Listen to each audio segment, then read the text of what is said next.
Olá, pessoal, estamos começando mais uma entrevista aqui no Portal do Gremista, nessa sequência com os candidatos à presidência do Grêmio. Hoje com Odorico Roman, está aqui para falar com a gente, falar sobre as propostas, falar sobre o Grêmio, e a gente vai bater um papo com ele, e você acompanha com a gente por aqui, dá uma olhada, e é lógico, vamos fazer várias perguntas para o Odorico, trocando uma ideia sobre o que esperar do Grêmio a partir de 2023. Estou aqui com o meu querido Diego Torbes e já vou passar, Torbes, a bola, dando as boas-vindas para o Odorico. Odorico, obrigado por ter chegado aqui, prazer falar contigo, meu querido. Prazer é meu, sempre é bom poder conversar com os gremistas. Saudação ao Bruno, ao Diego, e participar do Portal do Gremista é sempre uma oportunidade de passar nossas ideias para a torcida do Grêmio. E o Grêmio está precisando muito de conversar sobre as suas situações para nós conseguirmos avançar.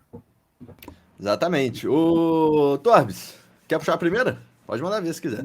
Bom dia, Odorico, bom dia, Bruno, bom dia a todos os nossos telespectadores, né, virtuais, enfim, já que o mundo moderno é assim, né?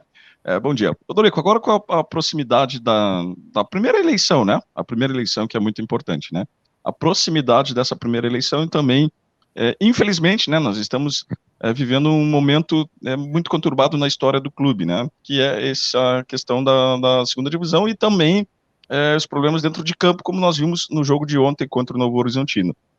A minha primeira pergunta vai ser bem direta, assim, nesse sentido de reformulação. Como trabalhar, Odorico, com essa questão da reformulação para o ano que vem? Nós sabemos que o Grêmio tem 18 contratos para se encerrar no final do ano, né? Porque vai ser um trabalho árduo também, né, Odorico, caso você ganhe, vai ser um trabalho árduo porque vai precisar começar do zero, né? Essa reformulação, sem dúvida, Diego, é uma reformulação necessária. Nós temos um levantamento que o Grêmio tem 64 jogadores sob contrato, tem 18 jogadores emprestados, pagando parte do salário ou todo o salário, e o grupo ontem demonstrou mais uma vez que ele tem deficiências que, para a Série A, precisam ser supridas, e isso tem que ser feito de uma forma muito rápida, porque, embora tenha a Copa do Mundo, a formação de um grupo, começar treinamentos, enfim, estruturar um grupo para começar a competir na Série A vai exigir muito trabalho, e nós temos que resolver algumas situações muito rapidamente para conseguir colocar para o técnico um grupo que possa começar um trabalho desde o início.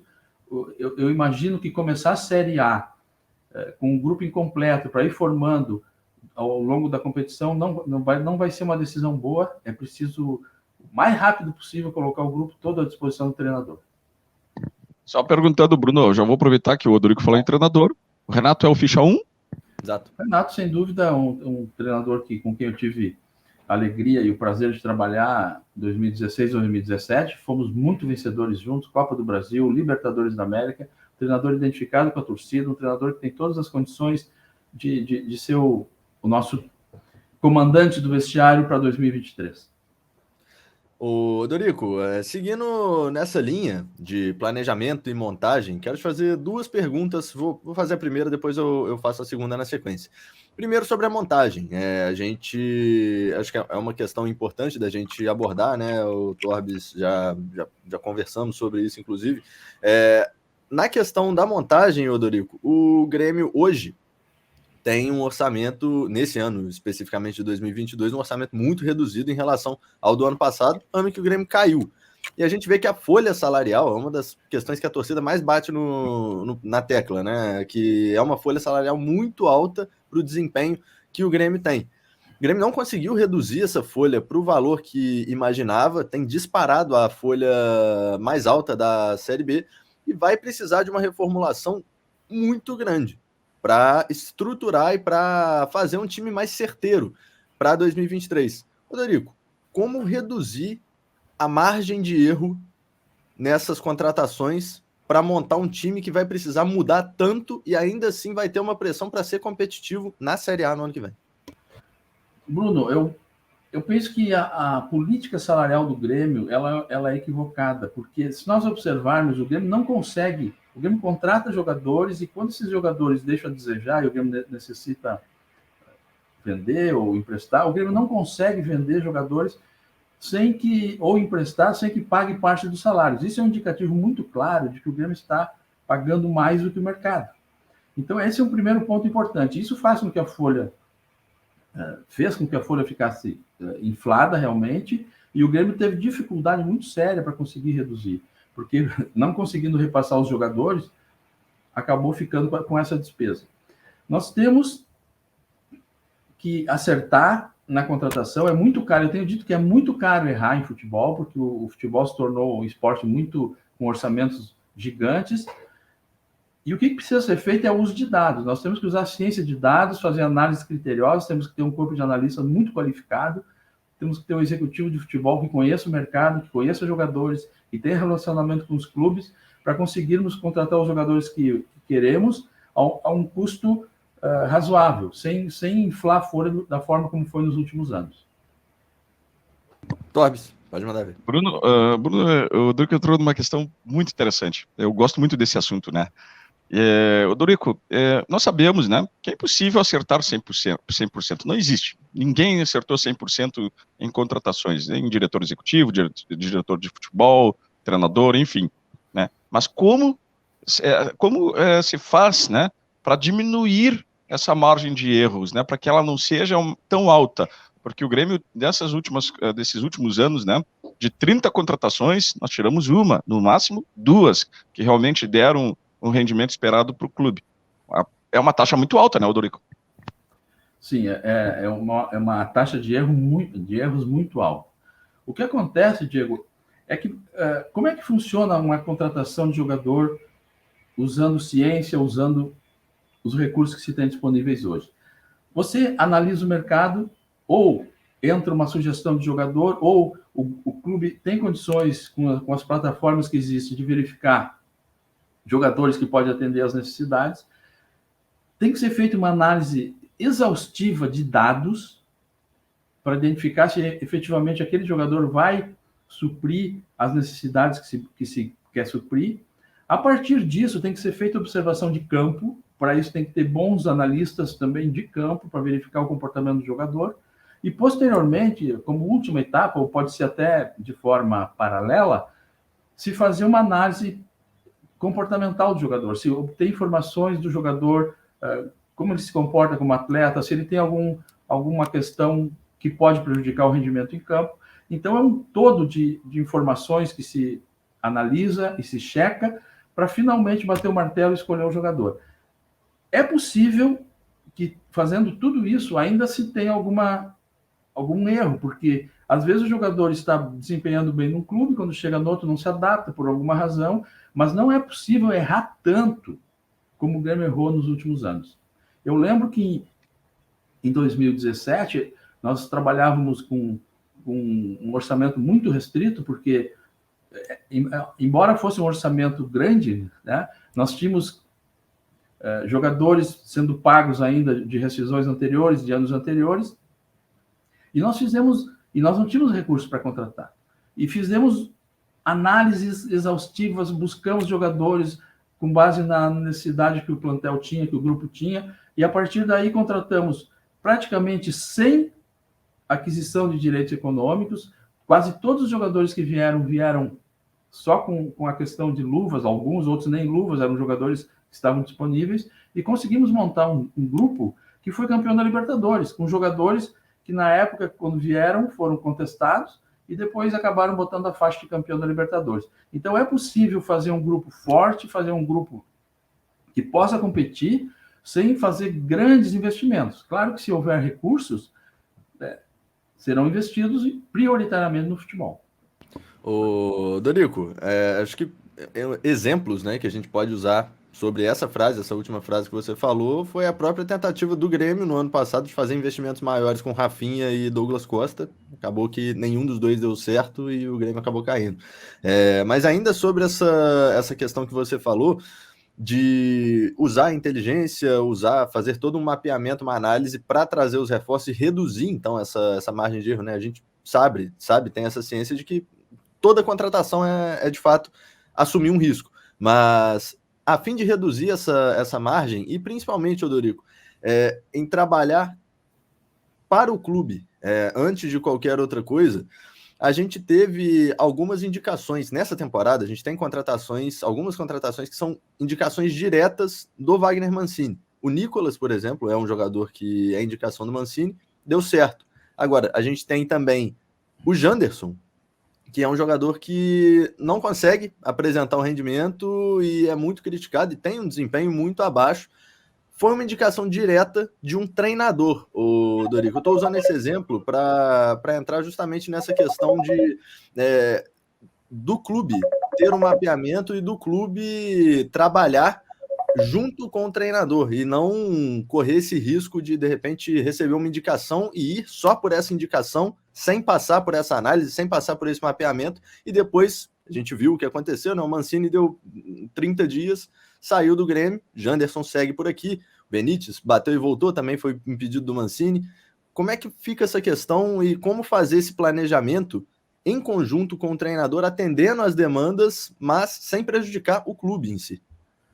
Bruno, isso é uma bela pergunta, porque ela permite que a gente coloque um pouco de como as coisas funcionam no vestiário. A contratação de um jogador, ela tem que ter a concordância, digamos assim, não precisa ser unanimidade, mas ela tem que ser consenso, e principalmente com o treinador. Eu digo sempre que não adianta contratar um jogador que a direção está convencida que vai ser um jogador extraordinário, se o treinador não gosta, porque provavelmente esse jogador não vai jogar. Se o treinador tem restrições a algum jogador, a chance de que ele não jogue é grande. O clube não pode correr esse risco, não pode querer impor no grupo um jogador que o treinador não acolha bem. Isso é fundamental. Então, o que precisa ser feito quando um treinador indica um jogador é fazer uma análise criteriosa e se a área técnica do clube, se os analistas do clube entendem que aquele jogador tem deficiências ou não se encaixa no que se pretende, é preciso mostrar isso ao treinador, convencer o treinador dessa situação e, a partir daí, tomar a decisão conforme o debate que se instalar. Tobbs? Dorico, mas aí entra outra questão. Não acha perigoso também ter a questão só da concordância do treinador? Eu vou dar um exemplo bem rápido, tá? Fábio Koff, quando contratou Rivarola, o Luiz Felipe Scolari não queria. Disse que não precisava outro zagueiro porque ele tinha o Luciano no elenco. E o nosso saudoso Fábio Koff foi até o encontro do Rivarola, contratou, trouxe e disse pro Filipão, tá aqui, ó, se quiser usar, usa. Mas quer deixar o Luciano titular, usa. E depois a gente sabe a história do Rivarola, né? E o outro caso emblemático foi a questão Borré, né? A gente sabe que teve lideranças que pediram para o Grêmio não contratar, chegaram no Renato e pressionaram, né, com esse salário ele que resolva sozinho. Essa foi a frase que eu ouvi, tá, Odorico? Então, não é meio perigoso também deixar só na concordância do treinador e do vestiário? Não, mas eu não falei que é para deixar só na concordância do treinador e também não descartei que a direção faça análise e traga jogadores que entenda que podem ser úteis, desde que não seja um investimento absurdo, não seja um investimento que vai colocar em risco um valor grande. Nós temos vários exemplos em 2017 de jogadores que foram garimpados e vieram para o Grêmio, e alguns estão até hoje jogando sem problema nenhum. Não se trata de o treinador decidir tudo, mas se houver uma resistência ao jogador, é isso que eu me refiro, se houver uma resistência ao jogador, a chance do jogador ser aproveitado reduz bastante, e isso tem que ser evitado, porque não faz sentido o clube fazer um investimento e o jogador não ser aproveitado, principalmente jogadores de maior valor, jogadores que o clube vai ter que despender recursos para comprar os direitos econômicos. Ô Dorico, concordo bastante com essa linha que você colocou, mas aí levanta um ponto já de novo jogando para a próxima temporada e bato muito nessa tecla porque, de fato, a gente vê a pressão que o Grêmio sofre hoje por parte da torcida e dá para entender porque a torcida está traumatizada por uma queda e já vai querer chegar no ano que vem longe de brigar para não cair de novo, né? E dentro disso tudo que você falou, até jogando duas perguntas dentro de uma só. Essa questão de tecnologia, de análise, você acha que hoje, atualmente, o Grêmio está muito distante do que você considera ideal para fazer esse trabalho de análise e entregar essa redução dessa margem? E, além dessa pergunta, independente disso, mas, claro, considerando isso, vocês vão entrar já tendo que fazer uma montagem muito específica. saindo de uma Série B com um orçamento reduzido para cair numa Série A dentro de todo esse contexto. Então, queria essa sua fala sobre o que você considera que o Grêmio hoje, se o Grêmio está defasado nesse sentido, e como reduzir a pressão e trazer nomes, trazer uma temporada que agrade a torcida dentro de um contexto tão curto e tão pressionado. Bruno, eu saí do Grêmio, do futebol do Grêmio início de 18, e não tive mais contatos, não sei como está hoje. Na época, era boa a estrutura que o Grêmio tinha para análise de dados. Claro que existem hoje novas plataformas, com novas informações, com novas exigências de conhecimento para os analistas interpretarem e transformarem as informações, os dados em informações relevantes. Mas eu penso que se existia aquela estrutura na época, e ela acompanhou minimamente o mercado, a gente teria uma estrutura razoável. Então, nós vamos aperfeiçoar o que existe lá com novas plataformas. Na época se usava o iScout, se usava o StatScout, se usava a questão de análise e observação direta dos jogadores em campo também, em alguns casos, ou assistência de vídeos do jogador. E a partir disso, agregar novas plataformas que hoje existem, que dão informações que na época não existiam sobre, por exemplo, tem plataformas que nos informam hoje sobre quantos sprints o jogador deu, em que velocidade, quantas vezes por jogo. E tem jogadores do Grêmio que eu recebi uma análise que, se fosse usar os dados antes da contratação, o jogador não viria, e depois se viu que não funcionou, ou seja, era um jogador que não estava mais no nível de desempenho que o futebol atual exige. Então, o CDD do Grêmio não se trata de terra arrasada, de ter que começar todo o CDD do zero, não. Nós vamos aperfeiçoar o que existe, e essa coisa de tecnologia, Bruno, ela tem que ser levada em outros níveis. Não são só plataformas, softwares. Existem também equipamentos que podem ser usados para treinamento, equipamentos que podem transformar o Grêmio num clube pioneiro em termos de preparação, principalmente da base, onde nós pensamos que tem que ser investido muito forte. Para nós, a base tem status estratégico. Nós vamos investir na base o que for possível para transformar a base do Grêmio numa base novamente formadora de jogadores campeões. E é isso porque a questão de assumir o clube, ter que formar um grupo rapidamente para poder começar a disputar a Série A, ela realmente vai exigir muito trabalho, muita competência e uma análise muito criteriosa do que se tem no mercado para trazer para o Grêmio. Odorico, já entrando nessa linha mesmo aí da base, eu vou fazer duas perguntas uma atrás da outra. Tá? A questão da base, eu tive um relato agora há poucos dias, umas 2 semanas, de que num desses testes realizados lá na base, tinham vários jogadores, vários atletas, né, oriundos de vários locais, que fizeram suas fichas de inscrição. E aí chegou o irmão de um jogador, tá? Chegou um irmão de jogador para fazer, passou na frente de todo mundo, sem fazer a ficha, sem cumprimentando, teve até, vamos dizer assim, suas benesses, né? Tá? Como trabalhar para que isso não ocorra, para que haja realmente uma avaliação profissional. E outra, Rodrigo, eu não quero falar em nomes, não vou falar em nomes, tá? Mas na tua ideia, na tua concepção de futebol, tu acha assim um número hoje que o Grêmio precisa de novos jogadores? Qual o número ideal hoje que tu acha que o Grêmio precisa para o ano que vem? Diego, esse relato que tu está fazendo da base precisa ser olhado com muita atenção, se realmente aconteceu, porque os jogadores, a gente sabe a dificuldade que é um jogador chegar num clube, ficar, às vezes, 6, 7, 8 anos numa escolinha, numa base, tendo treinamento, tendo preparação. É um mercado muito competitivo, e a carga emocional que existe sobre esses meninos, para muitas famílias, esse jogador iniciante, ele é tido como uma grande oportunidade da família de ter de mudar de vida praticamente. Então, a carga emocional sobre esses meninos é muito grande. E eles têm que ser acolhidos, eles têm que ser trabalhados nesse sentido, para terem tranquilidade de se desenvolverem como jogadores. E de Olha, eu fiz um levantamento uma vez de todos os jogadores que passaram na base no período no Grêmio, em torno de 10 anos. E fiz uma análise do tempo de permanência, do custo que tiveram, quantos foram aproveitados. E a margem de aproveitamento é muito pequena, é muito difícil.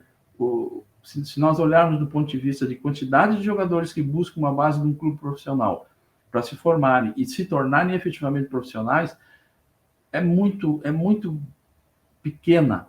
Eu imagino que de cada 100 jogadores, talvez 2, 3 consigam se tornar profissionais e talvez 1 ou 2 só consigam jogar no clube de ponta. Então, esse tipo de coisa não pode acontecer, porque às vezes tu pode estar sacrificando um jogador. Se tiver acontecido efetivamente, tu pode estar sacrificando um jogador que é o jogador que vai florescer em troca de colocar um jogador que a gente não sabe se vai ter condições de se desenvolver. O favorecimento, ele não é bom, não. Principalmente num local de formação de jogadores. Tinha uma outra perna na pergunta que agora me escapou, não sei se... Não, era o número ideal para ti pro ano que vem de jogadores. Isso, o número ideal. Olha, um grupo de jogadores, às vezes, pode oscilar. Com 27 jogadores, com 32 jogadores, é possível fazer frente a uma temporada, desde que não haja lesões que tirem jogadores da disponibilidade do técnico. Eu imagino que com 30, 32 jogadores é suficiente. O Grêmio tem hoje 64 jogadores sob contrato, com mais de 20 anos, de 21 anos. É muita coisa. Isso aí é difícil de administrar, é um custo desnecessário, e isso precisa ser enxugado drasticamente, porque 64 jogadores é um número muito elevado de atletas para ter à disposição do clube. Roman, vou entrar em um outro ponto que você acabou de citar, né? Um outro tema. Torbes, a gente concorda que o departamento médico do Grêmio também é um ponto bastante relevante, mas ainda quero seguir na base, porque acho que a base teve uma mudança muito grande de característica de algumas temporadas para cá, e usando justamente esse ponto que a gente citava de análise de mercado para trazer jogadores. Tem uma situação em um trabalho específico de clubes. A gente vê hoje, né, Odorico, e isso até inclusive contribui para um nivelamento maior do Campeonato Brasileiro, principalmente na Série A, que é onde o Grêmio vai figurar, a gente espera no ano que vem, um nivelamento muito grande. Isso porque clubes como Ceará, Fortaleza, a gente tem o próprio América, tem tido uma ascensão muito interessante e tem conseguido fazer frente. O CT do Fortaleza, por exemplo, quando um treinador vai pedir um jogador como reforço, eles usam um sistema em que ele coloca, lógico, a característica dos atletas, e antes de mostrar um jogador que está fora do clube, que pode chegar, ele mostra primeiro um jogador que o time já tem na base. Como que o Grêmio pode voltar a trabalhar melhor a base, o Dorico, e fazer com que esses jogadores sejam utilizados sem uma pressão tão grande e sem que eles sejam queimados de uma forma tão fácil? A gente viu, por exemplo, o Elias sendo o artilheiro do Grêmio no começo da temporada. O Elias teve ali 1, 2 jogos ruins, foi para o banco, foi negociado, né? Tudo de uma forma muito rápida. E o Grêmio perde com isso tanto o retorno técnico quanto o retorno financeiro maior, como teve, por exemplo, com o Arthur em 2017, né, futuramente vendido ao Barcelona. Como que o Grêmio pode retomar esse caminho de retorno técnico e vendas mais altas na base, Dorico? Bruno, essa passagem da base para o profissional é um momento muito crítico na carreira do jogador. Porque se ele não for feito com atenção, com cuidado, nós podemos ter um jogador que tem tudo para ser um talento, para ser um profissional bem-sucedido, e na passagem pode ter problemas, o jogador pode ter 1 ou 2 jogos ruins, a torcida começar a cobrar, e isso é uma coisa natural que acontece, e é até curioso.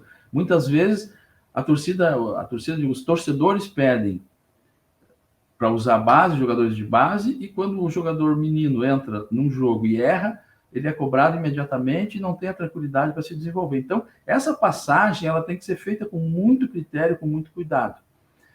Bom, mas o fundamental é que tu consiga formar jogadores na base que tenham recursos técnicos, que tenham aplicação tática, jogadores que tenham tranquilidade psicológica para jogar, para encarar uma profissão que é muito difícil também do ponto de vista psicológico ser um jogador bem-sucedido. Isso tudo o clube tem que cuidar. Mas o fundamental é que a formação seja boa, para o jogador ter mais chance de se firmar no profissional. E nesse sentido, Bruno e Diego, eu tenho como um dos objetivos que o Grêmio vai investir em equipamentos, que eu falei já antes, como, por exemplo, máquinas que são usadas na Europa, Futbonaut e outras similares, para treinar os jogadores e colocar esses jogadores num nível de execução de jogada diferente do que existe hoje no Brasil. Nós vemos jogadores na Europa, olhando os campeonatos, trocando passes em alta velocidade, em espaços reduzidos, fazendo lançamentos com uma precisão muito grande, finalizando de forma praticamente mortal quando se posiciona em algumas áreas do campo. Isso tudo é treinamento com máquina, e isso não é feito no Brasil.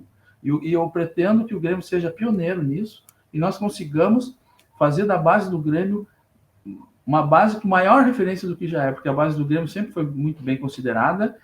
Nós temos algumas informações que ultimamente pode ter dado alguma caída nesse ponto, mas nós vamos resgatar isso e nós vamos aperfeiçoar a formação dos jogadores do Grêmio da base. Torbes, DM ou vamos alguma antes? Não, deixa eu só tocar nesse ponto básico, eu gosto muito desse assunto, né, e concordo muito com o Dorico, que a base era referência, né, até o Barcelona tem uma foto icônica, né, o Dorico, que mostra o Barcelona usando o Grêmio como exemplo numa palestra, né, lá da universidade, né, que eles possuem, e tem uma foto icônica que mostra o Grêmio como referência na questão da base. E eu vejo que diminuiu muito a questão de qualidade, da busca desses jogadores, da produção dos jogadores, né? E aí até o Odorico sempre fala do modelo, né? De todas as entrevistas que eu ouvi do Odorico, ele sempre fala do modelo de contratações, né? De buscar as características do jogador, trabalhar junto com o treinador. Esse modelo ele não pode ser trabalhado também na base, Odorico, porque assim, ó, a gente viu que terminou muito a questão dos olheiros, né? Isso era uma coisa muito corriqueira antigamente, que tinha os olheiros, que iam olhar diretamente os jogadores, e hoje é tudo por vídeo, análise, enfim. Como ser assertivo na base também, porque esse número que tu falas aí, de 100 para 1, realmente, né? A gente vê que o Grêmio mesmo produziu 4 grandes jogadores em um espaço curto de tempo, né? O Luan, Wallace, Arthur, e me fugiu outro. Eu vou botar o Pedro Rocha, mas acho que está abaixo deles, né? Me fugiu outro jogador. Everton. Então, o Everton, obrigado, o Everton. E tem o PP, né? E o PP ainda. Então, Odorico, como é que ser mais assertivo e ter pelo menos de 2 jogadores sendo utilizados, né, de alto nível por ano? Diego, a questão vamos começar pela questão dessa safra de jogadores que rendeu para o Grêmio quase R$1 bilhão em vendas. Se nós formos voltar ao tempo, porque um jogador leva 7, 8 anos para se formar às vezes. Tu pode contratar um jogador, tu pode buscar um jogador semi-pronto, como se diz, e ser mais curto, 3, 4 anos. Mas isso exige uma política definida pela direção que não seja imediatista. O dirigente, o presidente do Grêmio, que entra no clube pensando só na sua gestão, ele está fadado a colocar pontos fundamentais do clube, áreas fundamentais do clube como a base, numa situação não ideal. O presidente do Grêmio tem que pensar no Grêmio de longo prazo, não apenas na sua gestão. E foi isso que foi feito lá em 2013, quando o presidente Fábio Koff assumiu, quando veio um volume de jogadores que foram captados no mercado, jogadores em formação, alguns quase prontos já, e que acabaram, ao longo dos anos, evoluindo e se transformaram em jogadores campeões no Grêmio e que depois reverteram em grande volume de recursos financeiros para o Grêmio, que permitiu ao Grêmio ter, em 2018, 19, 20, 21, venda de 600, 700 milhões de reais em jogadores, em recursos oriundos de venda de jogadores. Então, esse trabalho tem que ser feito e é um trabalho que o presidente do Grêmio não pode relegar. Isso é fundamental, é estratégico para o Grêmio ter uma base que forme. E aí, Bruno, Diego, a gente cai numa outra questão que tu citaste, que é o modelo de jogo. O modelo de jogo, o ideal é que seja uma coisa definida, seja um padrão definido pelo clube, para não acontecer do presidente que assume, vai ficar 3 anos, achar que tem que contratar um treinador, uma comissão técnica com uma característica totalmente diferente do que está sendo formado na base. Porque se eu tenho um modelo de jogo definido, a base vai ter uma orientação para formar um tipo de jogador. Se o modelo de jogo é outro, a base vai ter que formar valências em outra gama de possibilidades que existem na formação. Então, o modelo de jogo ideal, e tem que ser, senão não vai funcionar, é que seja o modelo de jogo do clube.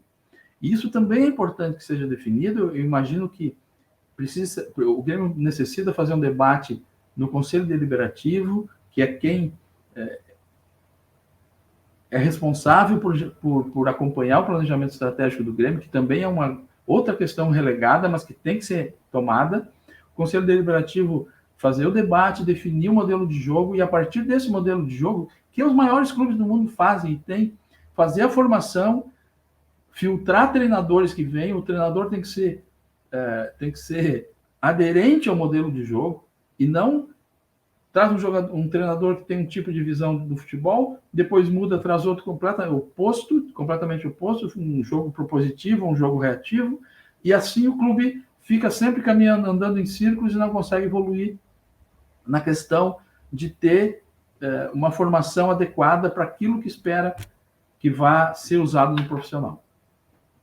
Bruno, eu só quero fazer uma referência, Claro, tá, Bruno? ver, Desculpa, só fazer uma referência que acho que o Dorico, eu tenho como é que eu vou dizer, uma coisa em comum com o Dorico, que é essa questão dos dados e estudar metodologias diferentes. Durante a pandemia, aqui no YouTube a gente não pode falar o nome, né? Durante a pandemia, eu olhei uma série que o Sevilha soltou sobre chamada Masterclass, que era a metodologia de trabalho do Monchi. E o Dorico sempre cita ele em muitas entrevistas, né? O Dorico, eu vejo sempre tu citando, né? A metodologia do Monchi, né? Para quem não conhece, eu indico para lá dar uma olhadinha, né? O Monchi era goleiro titular do Sevilha, depois virou diretor esportivo, enfim, né? O Dorico, é possível um clube como o Grêmio, que trabalha junto ali com a Unicinos, né? Que tem a questão da Universidade do Futebol, junto com a Unicinos, é possível o Grêmio um dia formar, quem sabe, um Monchi da vida? O Monchi é um caso raro do futebol, e ele até cita que quando ele foi convidado para ser dirigente do Sevilha, ele diz: eu não tinha o Sevilha não tinha como ter planos, não tinha como ter projetos, porque não existiam gavetas para guardar papel. E ele diz isso não como uma referência, digamos assim, uma figura. Ele diz que não existia mesmo. O Sevilha fazia tudo de improviso, e ele começou a organizar, começou a planificar as atividades do clube, e acabou se tornando uma referência em termos de direção de futebol na Europa. O Sevilha era um clube pequeno e hoje está entre os grandes da Espanha. Claro que não chega ainda ao nível do Real Madrid, do Barcelona, mas é um clube que evoluiu muito. E o Monchi tem essa característica, tem essa qualidade de ter criado metodologias, de ter criado filosofias, de ter criado culturas dentro do Sevilha, que fizeram com que o Sevilha avançasse muito em termos de gestão de futebol, formação de jogadores. E no Grêmio, nós temos bons dirigentes. Talvez tenha que se fazer um ensino um curso menos generalista e um curso mais específico, para poder as pessoas entenderem e desenvolverem características e qualidades mais direcionadas para aspectos importantes da formação ou de aspectos importantes na gestão do futebol profissional. Porque formar generalistas que conhecem um pouquinho de cada coisa não atende às necessidades que existem hoje. O futebol, como todos os esportes de ponta, ele tem especificidades que precisam um especialista que entenda até a quinta casa depois da vírgula o que está acontecendo. E o generalista, realmente, ele tem que ser uma pessoa que vai administrar coisas, ele tem que ter uma noção do todo do futebol para conseguir gerenciar. Mas a pessoa que vai estar lá operando, com a mão na massa, ela tem que ter um conhecimento mais específico de uma área mais restrita. É assim que funciona e é assim que as coisas acontecem. Ô Dorico, agora eu vou voltar um pouquinho, porque você citou, quando o Torbis questionou sobre quantidade de jogadores, você citou ali, né, 27 a 32, desde que não hajam lesões sérias que atrapalhem uma temporada. E aí vou entrar nesse ponto, porque o departamento médico do Grêmio, nesse ano específico, é um dos pontos mais criticados, é um dos pontos de maior atenção que a gente tem. É um departamento que recebe muitos jogadores e com muita frequência, com muita recorrência, né, Odorico? A gente teve Edilson indo para o DM, voltando e 2 partidas depois retornando ao DM. Ferreira não conseguiu jogar na temporada, fez uma renovação contratual, recebeu um aumento salarial, recebeu a camisa 10 e não conseguiu jogar. Isso acaba incluindo naquela questão até que você citou sobre gerar um prejuízo. Também é uma margem de erro que tem que ser reduzida. Para você hoje, Odorico, qual é o principal problema do departamento médico do Grêmio e, na sua visão, você projetando, né, enquanto o novo presidente do Grêmio, como trabalhar essa questão do DM para também reduzir nesse aspecto essas margens para que o Grêmio tenha uma sequência maior e não seja tão prejudicado como vem sendo nesses últimos meses? Bruno, você me pergunta sobre os principais problemas. Eu não estou vivendo o dia a dia do vestiário do Grêmio, do futebol do Grêmio, então eu não posso ser muito específico nesse ponto. Mas o que a gente observa de fora é que, efetivamente, alguns clubes do Brasil conseguem recuperar os jogadores de forma mais rápida do que o Grêmio e tem um índice de lesão menor do que o Grêmio tem. Claro que aí tem uma gama de fatores que influenciam a idade do jogador, a preparação física, etc, etc. Mas, se tem clubes tendo menos lesões, se tem clubes recuperando jogadores mais rápido, nós temos que observar o que está sendo feito, se existem equipamentos, se existem procedimentos, se existem tratamentos que o Grêmio não está usando e esses clubes estão usando para recuperar e trazer para o Grêmio o que tiver de mais avançado na ciência do momento. É isso que eu penso. Temos que fazer benchmark com clubes bem-sucedidos, não só na área médica, mas na área de preparação física, na área de relacionamento com a torcida, na área de base, na área de gestão, enfim. Sempre é preciso olhar quem está fazendo bem, quem está fazendo melhor e tentar incorporar esse conhecimento. Torbis? Odorico, na questão ainda planejamento, né, de futebol, né? Vamos lá que dê tudo certo, o Grêmio agora passe por essa maré que nem foi de ontem, né? E ande tudo bem, e aí se encaminhe para uma sequência, o Odorico ganhando e se encaminhe uma sequência para o Renato ficar em 23, né? E nós sabemos que o Renato ele gosta muito da linha direta, falar diretamente com o presidente. Inclusive, né? Agora nessa vinda dele novamente, ele deixou bem claro, o presidente Romildo, que ele queria uma linha direta, né? E até por isso que o Denis se afastou, sabendo que ele estaria só ali no cargo, né? Então, Odorico, eu te pergunto o seguinte, como trabalhar essa questão com o Renato para ele entender a hierarquia do clube, já que o Grêmio precisa ser um clube mais profissional, vai ter que ter profissionais nas suas áreas e vai ter que ter ali um diretor executivo, um diretor de futebol, que possam fazer esse elo. Como trabalhar isso junto ao Renato? Tiago, essa pergunta é boa, porque ela me permite relembrar que antes de gostar de linha direta, o Renato gosta de ganhar. E eu posso te atestar que em 2016 e 2017 não havia essa linha direta. O Renato gosta de ter pessoas que trabalhem do lado dele, gosta de ter pessoas que tirem o melhor dele, que conversem, que troquem ideias, que forneçam informações relevantes, que sugiram coisas inteligentes para ele.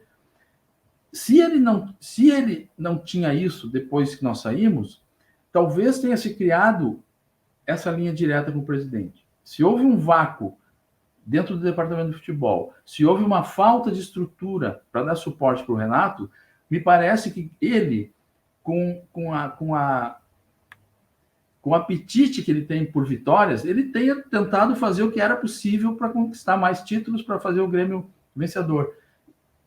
E a partir daí, pode ser que tenha que se criado esse relacionamento mais direto com o presidente, que não havia em 16 e 17.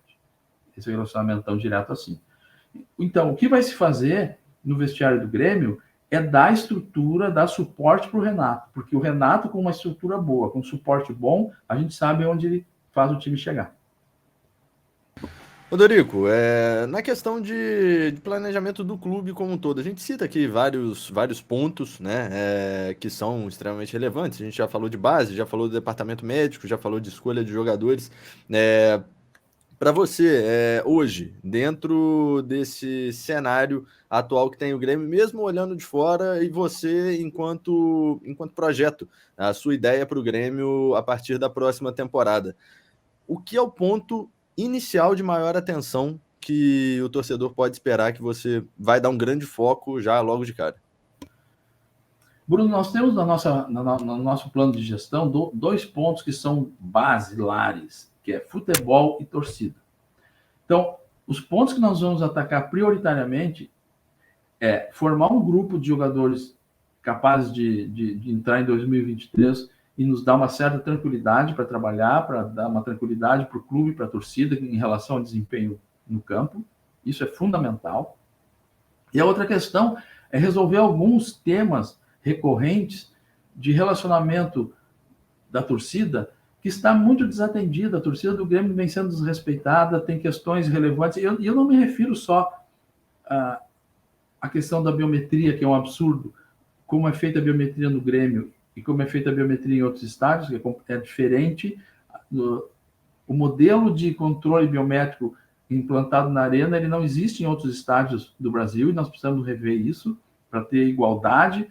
Mas não é só a questão da arquibancada norte, onde estão algumas torcidas organizadas, e estão também torcedores que não são de organizados, e talvez até seja a maioria dentro da arquibancada norte, torcedores que não são de organizados. Nós temos que cuidar da torcida do Grêmio como um todo, de todos os lugares do estádio. Existe condições de nós melhorarmos esse atendimento, existe condição de nós darmos retornos ao nosso associado diferente de apenas ter direito ao ingresso no estádio. Então, essas duas questões, montar um grupo forte que nos dê tranquilidade em campo e resolver algumas questões do relacionamento do clube com a torcida, são os pontos-chave que nós vamos trabalhar na largada do ano de 2023. É claro que quando eu falo de fazer um time forte, isso tem toda uma preparação anterior. Contratar um executivo de ponta no mercado, um executivo que conheça o mercado, que tenha relacionamentos, que tenha condições de nos auxiliar e coordenar a formação desse grupo que eu referi. Também temos que olhar a área médica, a área de saúde, a área de nutrição, preparação física, enfim, todas essas questões que envolvem e que são importantes para o desempenho final no campo. Torbes, antes de te passar a bola, Dorico, queria uma fala sua, né? Acho que é uma pergunta importante de se fazer também. Foi algo também que a gente observou bastante, e isso aí independe de estar ou não dentro do clube, porque justamente é uma pergunta sobre um fator externo, né? E a gente tem debatido isso aqui para a sequência, né, com os candidatos. O Grêmio, na temporada passada, Dorico, estava em uma situação muito crítica, por praticamente todo o Campeonato Brasileiro da Série A. E você falou aí um dos pontos principais da sua ideia, do que você pensa para o Grêmio, é tratar bem a torcida, e você citou, lógico, ponto de estádio, e isso é muito relevante, e até montar um grupo interessante é também tratar bem a torcida, né? Trazer um time competitivo também é tratar bem o torcedor. Mas, Rodrigo, dentro desse cenário em que o Grêmio teve ali uma crise, a gente teve jogadores falando muito pouco, né? Os jogadores, num momento crítico, pouco apareciam para falar com a torcida, assim como o presidente. O que você pensa disso e desse sumiço, dessa falta de comunicação, na verdade, dos jogadores, que, é lógico, estão ali para jogar, mas são, é lógico, uma comunicação direta demais com o torcedor também, e dos dirigentes, do presidente, enquanto os maiores representantes do clube. Qual a importância dessa comunicação direta, ali, da fala direta, é lógico, intermediada pela imprensa? Dorico, só para complementar, tá? Porque eu acho assim, de suma importância, porque, por exemplo, o torcedor, quando está machucado numa derrota, igual de ontem, ele quer ouvir os seus maiores, os seus líderes, né, os jogadores que eles se espelham, né? Exato. O torcedor, ele quer entender o que está acontecendo, por que o time não está indo bem em campo, e essa fala, não só nas vitórias, mas principalmente quando o time vai mal, é uma fala que o torcedor aguarda, e se ela não acontece, o torcedor fica frustrado, e isso aumenta a indignação da torcida com o que está acontecendo. E nós temos que entender que essa relação do clube, do time, dos profissionais com a torcida, é uma relação que tem que existir até em respeito aos torcedores. Não pode um jogador passar, por exemplo, no meio de torcedores com fone de ouvido, de cabeça baixa, querendo sair de perto logo. Eu lembro de uma cena que eu sempre refiro, da seleção da Argentina chegando no hotel para disputar um jogo, e existia uma multidão de torcedores argentinos aguardando o ônibus da delegação, e quando o ônibus chegou, os jogadores começaram a sair e entrar no hotel rapidamente, e um jogador saiu da fila de jogadores que estavam entrando e foi lá conversar com os torcedores. Não é por nada que era o Messi, que é um profissional, um craque, um ídolo argentino, que sabe da importância de dar atenção para o torcedor, sabe o que significa para uma pessoa que às vezes viaja horas para chegar no estádio, e se tiver a oportunidade de ter um relacionamento, não precisa nem ser pessoalmente, mas uma fala do torcedor para a torcida, uma explicação, uma justificativa, uma palavra de ânimo para a torcida, isso é muito importante, realmente precisa ser resgatado. A gente vê isso, né? A gente vê o Grêmio chegando nas cidades aí, né? Que várias cidades aí é raro de ver o Grêmio, né? O Dorico, é raríssimo de situações, e a gente, por exemplo, né, espera que alguns clubes que o Grêmio está jogando, que os torcedores estão vendo agora, possam eles subirem para a Série A para encontrar o Grêmio, né? E o Grêmio resgatar esse contato, e a gente vê os jogadores realmente fugindo, né? Rodrigo, eu vou entrar num outro tema, um pouquinho mais polêmico, tá? Um pouquinho mais polêmico. Tu me perdoa, não vai ficar bravo comigo. Um pouquinho mais polêmico. Tu não acha meio perigoso o clima bélico que está se instaurando nessas eleições? Por exemplo, a gente ficou sabendo ontem que as duas chapas, né? A chapa 7 e a chapa 8 estão pedindo a impugnação uma da outra. E a gente está vendo um clima meio nada amistoso, principalmente nas redes sociais, tá, Odorico? E eu não estou falando dos candidatos, vamos dizer assim, número 1, nem o Odorico e nem o número 1 lá da chapa 8. Eu não estou falando deles, tá? Mas a gente vê de apoiadores. Não acha meio perigoso esse clima um pouco bélico, Odorico? Diego, eu acho que não me parece que esteja se criando. Quer dizer, eu não estou acompanhando, talvez você esteja acompanhando um outro ramo de discussões nas redes, mas eu tenho visto uma disputa que até o momento não me parece que seja tão acirrada assim do ponto de vista de belicismo. Porque o que aconteceu ontem foi que existe uma situação, do ponto de vista da nossa chapa, que uma pessoa, que o conselheiro, vamos analisar assim, o conselheiro é eleito por 6 anos, o mandato é de 6 anos. Não existe nada no Estatuto do Grêmio que preveja que um conselheiro possa renunciar durante o mandato e concorrer de novo. Se alguém não quiser mais ser conselheiro do Grêmio, tudo bem, renuncia e se afasta.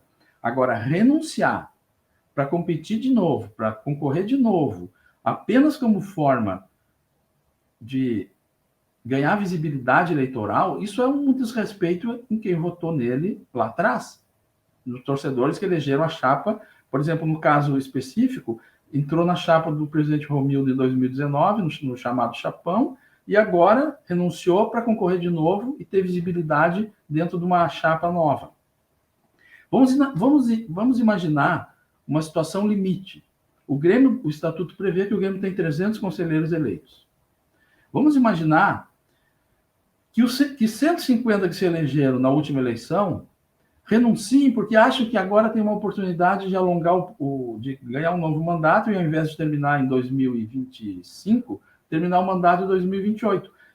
Tem uma oportunidade, vamos aproveitar. Então, eles renunciariam e vamos supor, apenas para exercício de raciocínio, que todos os 150 conseguissem se eleger. O Grêmio ficaria, ao invés de 300 conselheiros, só com 150. Então, isso agride ao Estatuto do Grêmio, esse tipo de movimento que foi feito, e eu estou usando o exemplo extremo para as pessoas entenderem a repercussão que isso poderia ter se tornasse uma prática. Então, essa renúncia, ela é uma renúncia que ela diz respeito ao torcedor e ela tem até um componente ético que deve ser analisado. Por isso que a nossa chapa entendeu que não se trata de ação específica contra A ou B. É uma ação de defesa do Estatuto do Grêmio, é uma ação que visa dar estabilidade para o Conselho Deliberativo do Grêmio. Porque, como eu falei, se houvesse essa renúncia coletiva para se reeleger de novo, nós estaríamos alterando a composição, o número de conselheiros do Grêmio, de uma forma que não é saudável e não é desejável para o Estatuto. Porque se fosse permitido fazer isso, estaria previsto nas regras do Grêmio. Agora, do ponto de vista... né? A legitimidade do Estatuto, né? Exatamente. Agora, o que a outra chapa fez contra a nossa chapa, a chapa 7, foi dizer que nós não podemos usar o número 7. Porque o número 7, naquele formato que está, ele é um número que está registrado, é similar, não é igual. Uhum. Aquele número 7, ele teria sido registrado pelo Grêmio e teria patente ou reserva pelo Grêmio. Bom, em primeiro lugar, o número não é igual. Aí, não, é similar.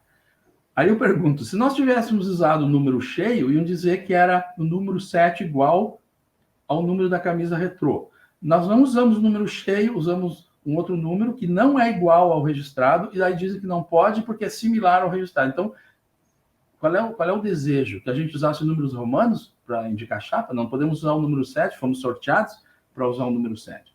E aí uma outra questão, Diego, é que se nós fizermos uma pesquisa na internet, nós vamos ver que Flamengo, Santos, Botafogo, Atlético Mineiro, o próprio Internacional usaram um número igual ao número do Grêmio. E aí eu pergunto, e a empresa, o escritório de advocacia, que cuida das marcas e patentes do Grêmio, não fez nada contra Flamengo, Santos, Atlético, Inter, Botafogo, mas vai agir contra uma chapa porque está usando um número similar. Me parece que isso aí é uma ação apenas para tumultuar e apenas para causar algum desconforto, que eu não creio que vai prosperar, porque não tem nenhum fundamento isso. Odorico, para fechar aqui da minha parte as perguntas, quero entrar em 2 pontos contigo, que são justamente a sua expectativa para a eleição, né? O que você está esperando dessa situação, qual que é a sua expectativa, como você vê esse cenário eleitoral para a Chapa 7, e também, se quiser falar sobre a sua saída do Grêmio no começo de 18, o que te motivou lá e o que te motiva depois disso a voltar para o Grêmio como presidente em 2023. Bruno, eu vou...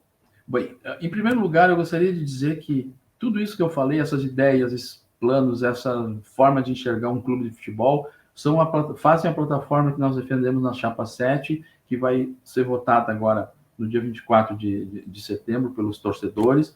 Então, quem acredita que esse tipo de pensamento, que essas ideias vão contribuir para o Grêmio, peço que nos acompanhem na Chapa 7, para nós termos conselheiros no Conselho Deliberativo que pensam dessa forma, que possam ajudar o Grêmio a tomar essa direção, que nós entendemos que é a direção correta, é o caminho correto para o Grêmio voltar às vitórias.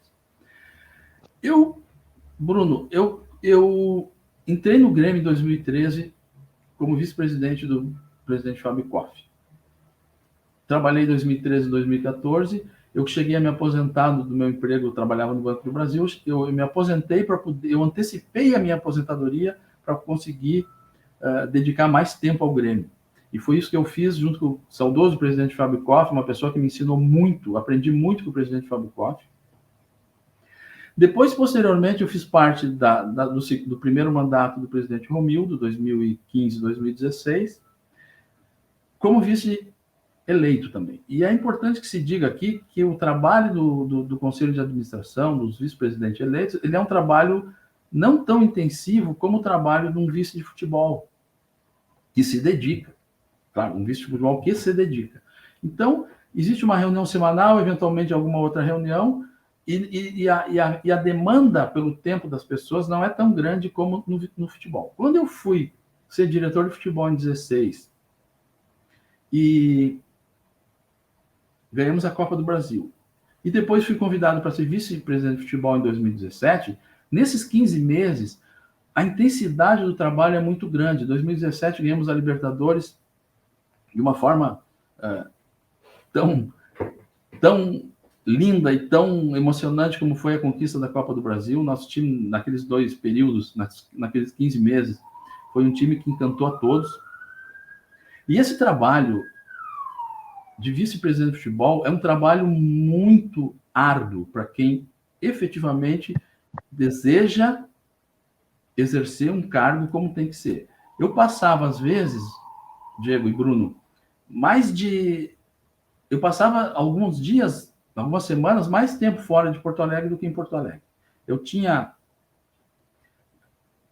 A gente só pensa no dia do jogo. Quando a gente está como torcedor, a gente só pensa no dia do jogo. Só que quando o Grêmio vai jogar, por exemplo, em Fortaleza, o Grêmio às vezes tem que viajar 2 dias antes, aí faz um treinamento na véspera do jogo, tem o dia do jogo e retorna no dia seguinte. Então vocês vejam que de 7 dias, ficou 4 fora de Porto Alegre. Bom, isso aí foi um trabalho que eu me dediquei muito, trabalhei muito, eu não perdi praticamente, eu acho que nenhuma viagem do Grêmio. Eu fiquei, em 2017, mais tempo fora de Porto Alegre do que em Porto Alegre. E tem uma coisa, Diego, que eu falei pela primeira vez nessa semana que passou, que eu preservei porque é uma situação familiar que aconteceu, mas que agora eu já penso que posso falar porque a pessoa envolvida já está em outra idade e eu posso falar sobre isso. Eu sofri um sequestro em 2015. Eu fiquei mais de 4 horas junto com bandidos.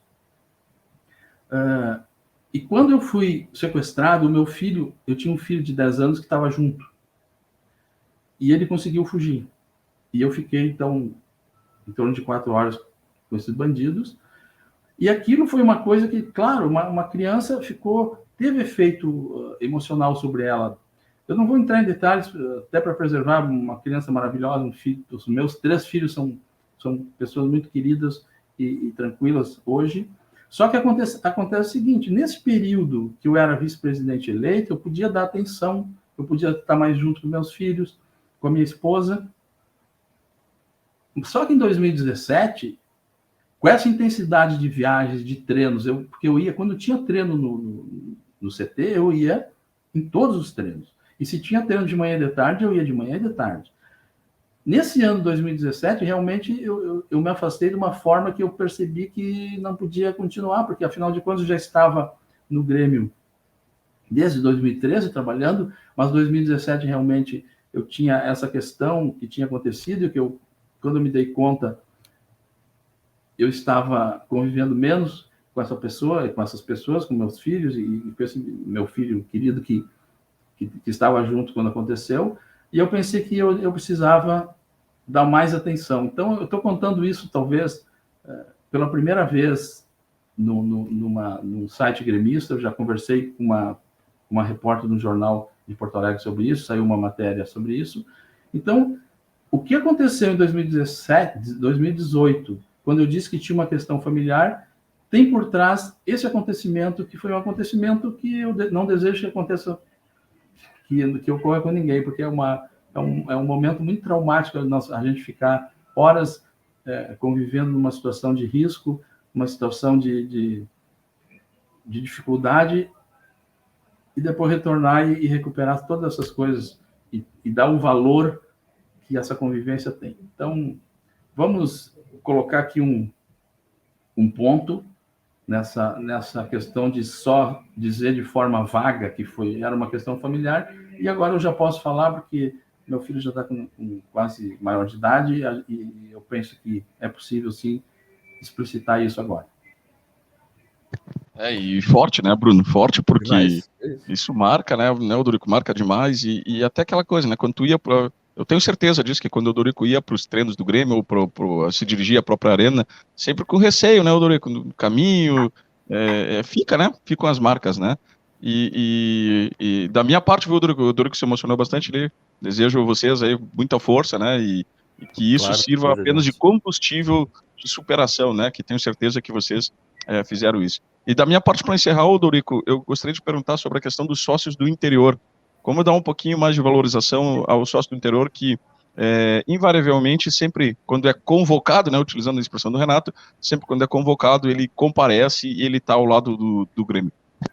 Diego, faltou eu concluir a segunda parte da tua pergunta, pelo contexto do relato. Tu perguntasse por que eu quero voltar agora. O Bruno perguntou a maior motivação da volta. Exato. Essa situação já está superada agora. Eu poderia ter voltado antes se tivesse sido convidado, mas não fui. Nunca fui convidado para ajudar o Grêmio a resolver algumas dificuldades que tivemos.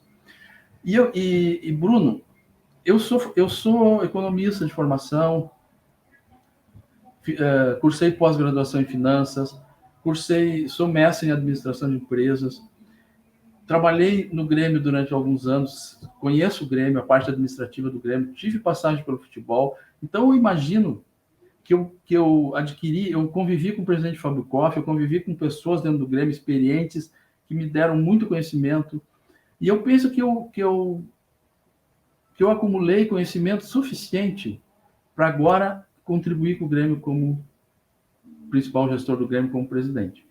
E a minha motivação é exatamente isso, trazer para o Grêmio algumas ideias que se fala muito e pouco se executa, como, por exemplo, governança, como controles, como modernizar a gestão, como modernizar o futebol, investir na base, reforçar o futebol feminino, que a gente precisa muito reforçar o futebol feminino, e essa é a motivação que eu tenho, de trabalhar junto com outros gremistas abnegados e com pessoas contratadas no mercado, profissionais de ponta, para nós darmos ao Grêmio uma gestão efetivamente profissional.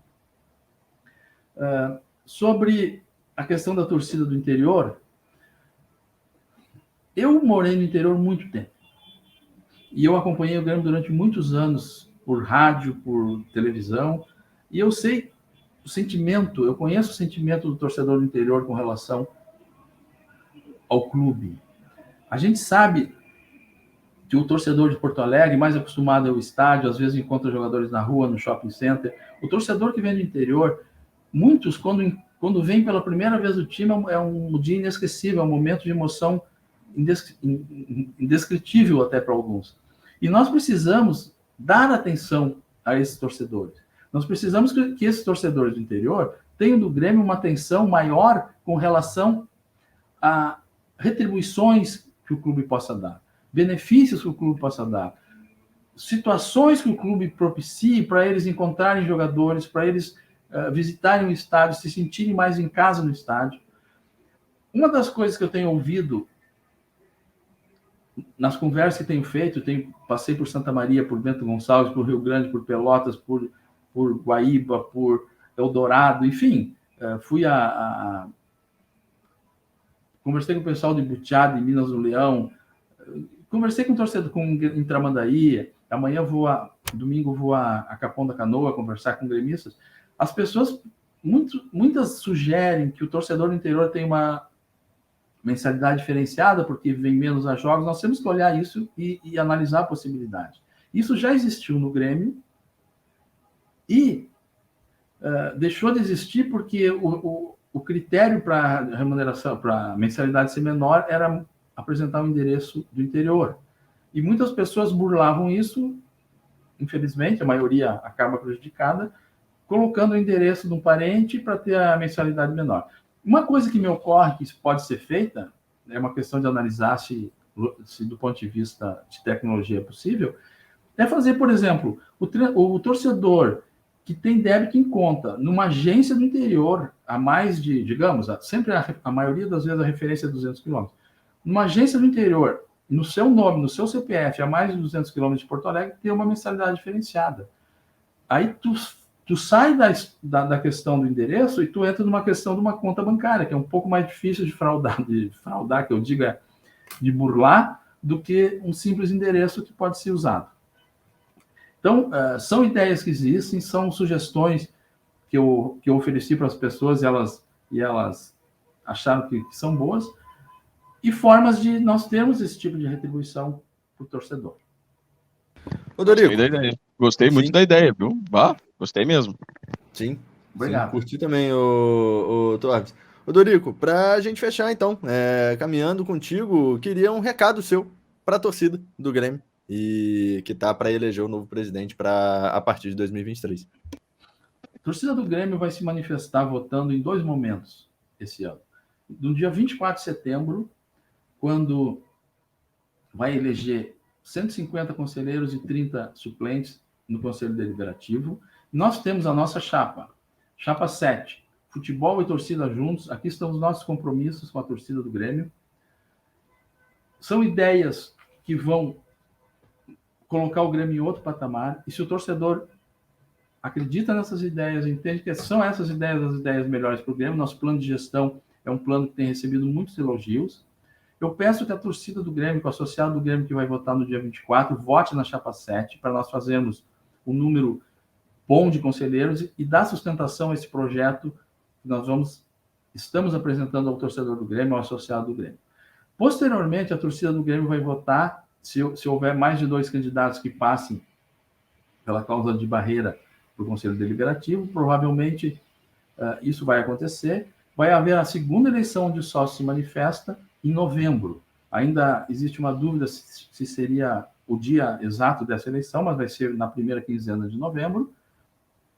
Novamente, possivelmente estaremos concorrendo. Pensamos que podemos sim passar pela cláusula de barreira e para o voto do associado. Então, chapa 7, dia 24 de setembro, para o Grêmio ser vitorioso de novo. E em novembro, depois vamos saber o número da chapa, vamos saber se vamos estar nessa contenda aí. Contamos também com o sócio do Grêmio nos apoiando nessa caminhada que é para fazer o Grêmio vitorioso de novo. Chapa 7, 24 de setembro. Eu agradeço, Diego, Bruno, pela oportunidade de conversar com vocês, e eu desejo a todos que o Grêmio tenha uma caminhada boa nessa reta final do Campeonato Brasileiro e a gente possa ter tranquilidade no final do ano. Muito obrigado a todos, um grande abraço. Dorico, a gente que te agradece por ter participado aqui com a gente. Sempre bom, né, Torbes? Ouvir as ideias e um baita bate-papo aqui com o Odorico, né, Odorico? Obrigado de novo, Torbes. Fechamos mais um. Muito obrigado ao Odorico. O papo foi descontraído, foi leve. O importante é que a gente consegue debater todos os assuntos, né? Para levar para a torcida também. E obrigado, Odorico, pela presença. Obrigado, Bruno, pela companhia. Até a próxima. É isso aí, Odorico Roman, então, candidato à presidência do Grêmio com todas as suas ideias. Odorico, mais uma vez a gente te agradece, obrigado e sucesso. Obrigado, tudo de bom para vocês. Agora ficou muito mais fácil para os gremistas ficarem atualizados sobre o Imortal Tricolor. Aplicativo Portal do Gremista, o maior portal de notícias sobre o Grêmio agora na palma da sua mão.